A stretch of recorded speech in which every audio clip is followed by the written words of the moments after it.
Hi everyone, this is तस्कीन खान और आप देख रहे हैं वाओ टीवी। इस वक्त पाकिस्तान में एक बहस जारी है कि पाकिस्तान के अंदर सदारती निज़ाम आ जाए, किसी तरह भी आ जाए, लेकिन आना बहरहाल जमहूरी तरीके से चाहिए। करंटली पाकिस्तान में पार्लिमानी निज़ाम है। सादे लफ्ज़ों में बात करें उन नाजरीन के लिए जो सियासी दाव पेच को शायद अभी नहीं समझते, पार्लिमानी निज़ाम जो है ये इसमें पार्लियामेंट होती है, वज़ीर आज़म होते हैं और उनके नीचे मेंबर कौमी असम्बली होते हैं, और इसी तरह सूबों में भी होता है कि चीफ मिनिस्टर होता है और उसके नीचे जो होते हैं वो MPAs होते हैं। ठीक है जी, ये सारे मिलके एक हाउस बनाते हैं। तो इसका तरीक़ाकार भी आपको पता है कि मुख्तलिफ पाकिस्तान जैसा जैसा मुल्क है, पाकिस्तान में इस वक्त पार्लियामानी निज़ाम राइज है, तो सूबाई और कौमी सतह पे मुख्तलिफ शहरों को हलकों के अंदर तकसीम कर दिया गया है ताकि इंतज़ामी हवाले से मैनेज किया जा सके चीज़ों को, और हर इलाका जो है अपने नुमाइंदे को चुन सके। ठीक है जी, ये फिर एक मुख्तलिफ जो पार्टीज़ हैं अपने नुमाइंदे खड़े करती हैं, फिर वो ज़ाहिर फिर देखा जाता है कि जिस पार्टी ने सबसे ज़्यादा सीटें ली हैं उस पार्टी का वज़ीर आज़म जो है वो इलेक्ट हो जाता है। सदारती निज़ाम में ऐसा नहीं होता। सदारती निज़ाम में ये होता है कि 2 या 3 मेंबरान होते हैं। अमूमन अमेरिका की आप मिसाल ले लें, वहाँ पे सिर्फ 2 बड़ी पार्टीज़ जो हैं उनके अमूमन जो होते हैं वो शॉर्ट लिस्टेड हो जाते हैं। 2 मेंबरान टॉप जो है, जैसे डेमोक्रेट्स हैं या रिपब्लिकन्स हैं, तो उनका एक एक जो है नुमाइंदा जो है वो एक नीचे से प्रोसेस होता है कि उस पार्टी के अंदर भी बहुत से उम्मीदवारान होते हैं, उनमें से फिर शॉर्ट लिस्टेड होकर 2 एंड पे रह जाते हैं, फिर उनमें एक कड़ा मुकाबला होता है। तो फिर जो सदारती निज़ाम होता है उसमें पूरे मुल्क से जो हैं वो डाले जाते हैं शख्सियात को, पार्टीज़ को। तो और दूसरी ये भी तरीका हो सकता है कि उन्होंने जो मुख्तलिफ स्टेट्स हैं अमेरिका की, उसके जो गवर्नर्स बनाए हुए हैं और जो नुमाइंदगान बनाए हुए हैं, उस वाले से भी देखते हैं कि कितनी स्टेट्स जो है एक पार्टी जीत गई है। तो फिर एंड ऑफ द डे जो सदर बनता है वो एक पावरफुल शख्स होता है, वो मोहताज नहीं होता कि उसके पास जनाब पार्लिमानी निज़ाम की तरह जैसे अभी पाकिस्तान में करंटली इमरान खान साहब के पास कुछ सादा अक्सरियत नहीं है, 2/3 अक्सरियत नहीं है कि वो अपनी मर्ज़ी से कवानीन बना सकें, कानून साजी कर सकें या फैसले कर सकें अपनी मर्ज़ी के साथ। इस निज़ाम में हमने देखा, वज़ीर आज़म वाले निज़ाम में ईजी लैंग्वेज इस्तेमाल करने की कोशिश करूँगा कि जो मुख्तलिफ़ पार्टियों के साथ मिलकर हुकूमत बनाई, और पार्टियाँ उनको कभी भी ब्लैकमेल कर सकती हैं। इवन उनकी अपनी पार्टी के लोग भी धमकी दे सकते हैं कि जी हम पार्टी छोड़ रहे हैं या हमने आपको वोट दिया था तो हमारा ये काम कर दें, ये कर दें। अक्सर वजारतों के ऊपर मसले मसाइल बन जाते हैं। सदारती निज़ाम में ऐसा नहीं होता। सदारती निज़ाम में जो सदर होता है बड़ा पावरफुल होता है, इलेक्टेड होता है लोगों के वोट से, लेकिन वो अपनी मर्ज़ी से बेहतरीन लोगों को, चाहे वो पार्लियामान के अंदर नुमाइंदे ना भी हों, उनको अपनी काबीना के अंदर रख सकते हैं। बेहतरीन शख्स को फॉरेन मिनिस्टर बना सकते हैं, टॉप मोस्ट शख्स को वज़ीर ख़जाना बना सकते हैं। अपनी मर्ज़ी से वो जो ब्यूरोक्रेट्स को भी पिकअप कर सकते हैं, कुछ भी कर सकते हैं। अपनी टीम जो है अच्छे तरीके से तश्कील दे सकते हैं। अब देख लें कि पाकिस्तान के अंदर पार्लिमानी वज़ीर आज़म वाला निज़ाम जो है ये बुरी तरह पिट चुका है, आपस की बात है।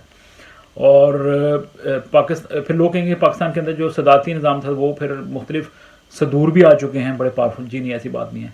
आप देख लें अयूब खान, याया खान, जनरल ज़िया-उल हक या परवेज़ मुशर्रफ, ये सारे जो थे ये लोगों के वोट से नहीं थे आए। सदर तो बन गए थे, लेकिन ये लोगों को इस तरह जवाबदेह नहीं थे कि लोग इनको दोबारा 3 या 4 साल के बाद इलेक्ट कर सकें।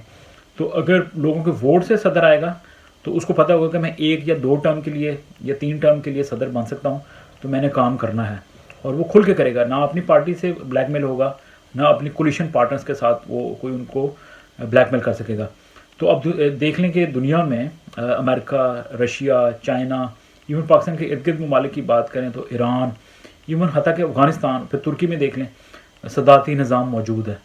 और लोग कहेंगे कि जी बरतानिया तो फिर जमहूरियत है, लेकिन आप बरतानिया में देखें 2 बातें। एक तो लोग बड़े मैच्योर हैं, पाकिस्तान के लोगों का आप फ़िलहाल उनसे मुआवजा नहीं कर सकते, क्योंकि जो एक ज़हनी तौर पे वो डेमोक्रेसी को समझते हैं ये वो सारा। और फिर भी अगर देखा जाए तो यहाँ बरतानिया में बादशाहत भी है। जो फाइनल सिग्नेटरी होते हैं, कोई कानून बनता है तो उनको मलका बरतानिया जो हैं क्वीन एलिज़ाबेथ, उनके फाइनल सिग्नेचर्स चाहिए होते हैं। और बात रही जहाँ तक कनाडा की या न्यूजीलैंड या ऑस्ट्रेलिया की, तो वहाँ पे क्यों सदारती निज़ाम नहीं है, क्योंकि वो भी ताज बरतानिया के अंडर आते हैं। तो इसलिए मैं ज़ाती तौर पे समझता हूँ अगर पाकिस्तान के मिनॉरिटी व्यू पॉइंट से देखें, पाकिस्तान के कोई काम नहीं हुए, अकलीतों के भी, आम आदमी को कोई काम नहीं हुए, क्योंकि ये जो पावर के कॉरिडोर्स होते हैं इसमें एक दूसरे की खींचातानी लगी रहती है। अब इमरान खान को भी काम करने नहीं दिया जा रहा, इससे पहली हुकूमतों के ऊपर भी एक तलवार लटकती रहती है, इल्ज़ाम लगाए जाते हैं कि जी फ़ौज ने फ़लाँ को हुकूमत दिलवा दी, ये कर दिया, वो कर दिया। तो इसलिए वक्त आ गया कि सदारती निज़ाम जो है इसका एक्सपेरिमेंट भी किया जाए और इसके अल्टीमेटली पूरे पाकिस्तान को तो फ़ायदा होगा, इस पर पाकिस्तानी माइनॉरिटीज़ को भी फ़ायदा हो सकता है। क्योंकि अगर एक तगड़ा और पावरफुल सदर आएगा तो वो किसी प्रेशर के बगैर फैसले कर सकता है। उसको ना फिर किसी मजहबी जमात का डर होगा, ना कोई पॉलिटिकल पावर जो है उसको तंग कर सकेगी। वो इंडिपेंडेंटली दुनिया के साथ भी काम करेगा और अपने मुल्क के लिए अपनी पॉलिसियाँ भी बनाएगा। फिर उसके पास आप ये कर सकते हैं कि 5 साल का जो इस वक्त 5 साल के बाद इलेक्शन आते हैं उसको आप 4 साल कर दें और 3 साल भी कर सकते हैं, लेकिन 4 साल फिर भी मुनासिब है क्योंकि बार बार आप 3-3 साल के बाद भी इलेक्शन कराएंगे तो बड़ा महंगा खर्चा है पाकिस्तान जैसे मुल्क के लिए। तो बहरहाल इस निज़ाम की मैं तो वक्ती तौर पे हमायत करूँगा जब तक इसको आजमा ना लिया जाए। वज़ीर-ए-आज़म वाला निज़ाम आजमाया जा चुका है, अब सदर वाला निज़ाम जो है उसको मौका मिलना चाहिए। तो आने वाले इलेक्शन को भी सारी पार्टियां सर जोड़ के बैठ जाएँ कि सदारती निज़ाम कैसे लाना है। Where there is a will there is a way. तो पहले सर जोड़ के बैठें, फिर देखें कि किस तरह इस निज़ाम को आप प्रैक्टिकली इम्प्लीमेंट कर सकते हैं। तो मेरी नाक़िस राय के मुताबिक सदारती निज़ाम को मौका देना चाहिए। 1 टर्म 2 टर्म करके देखें, फिर देखेंगे कैसा चलता है। क्योंकि एंड ऑफ द डे हम सब चाहते हैं कि पाकिस्तान में आम आदमी का भला हो, मुल्क तरक्की करे, सिंपल सी बात है। वाव टीवी को आप सब्सक्राइब करें, जो खुदावंद के फजल से आपकी इंडिपेंडेंट वॉइस है। और इस सिलसिले में आपकी क्या राय है, इसके ऊपर मज़ीद प्रोग्राम या प्रोग्राम्स हो सकते हैं, तो आप अपने कमेंट्स जो हैं वो ज़रूर इस वीडियो के नीचे शेयर करें, क्योंकि हम एक एक कमेंट को पढ़ते हैं, ताकि आपकी जो कीमती आ रहा है आप बताएं कि आपकी नज़र में सदारती निज़ाम अगर आएगा तो उसके क्या फ़ायदा है, या आपको लगता है कि पार्लिमानी निज़ाम ही बेहतर है। तो अपनी जो राय है वो कमेंट्स के ज़रिए ज़रूर दीजिएगा।